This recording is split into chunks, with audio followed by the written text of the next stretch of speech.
Hello, everyone. My name is Miledys Guzmán, and I'm a third year medical student at the CUNY School of Medicine, or CSUM.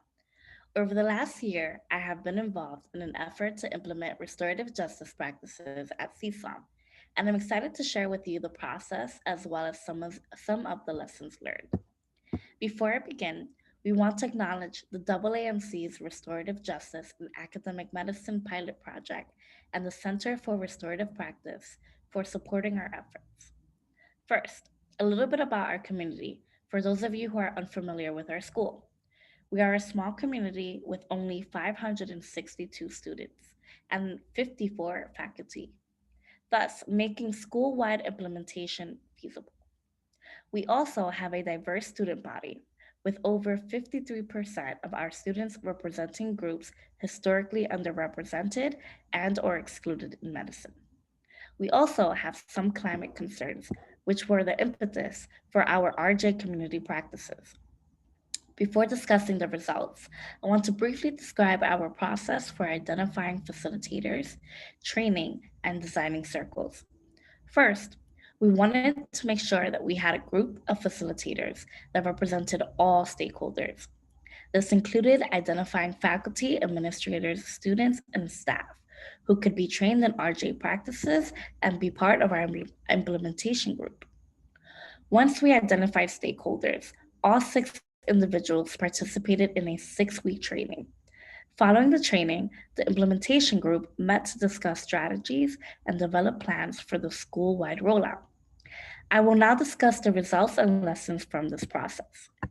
For the most part, the implementation team feels like they were able to develop connections from participating in the training, but mostly from engaging in circle practice with each other. That said, incidences where the space didn't always feel safe, particularly for students and staff, were rooted in mistrust and the different positions of power that were represented within the group. Therefore, one of the recommendations we would make for schools considering implementing similar methods is to consider having the implementation team engage in their own restorative justice circle to build or rebuild trust, as well as create the kind of climate where others might feel safe or comfortable to share previous harms that may have occurred between students, faculty, staff, and administrators. There was another interesting finding that emerged from the RJ circles implemented among our CSUM community members. Given that RJ is mainly used within the criminal justice system and used to address harm or misconduct, we had community members feel confused as to why we were having an RJ circle and wondering if there was a direct harm they caused and were unaware of. Therefore, we highly recommend educating community members about RJ and the multiple ways it can be used for community building prior to any implementation of activities. We also highly recommend that at the beginning of any circle, clear objectives are identified so that everyone participating in the circle is aware of why the circle is being convened.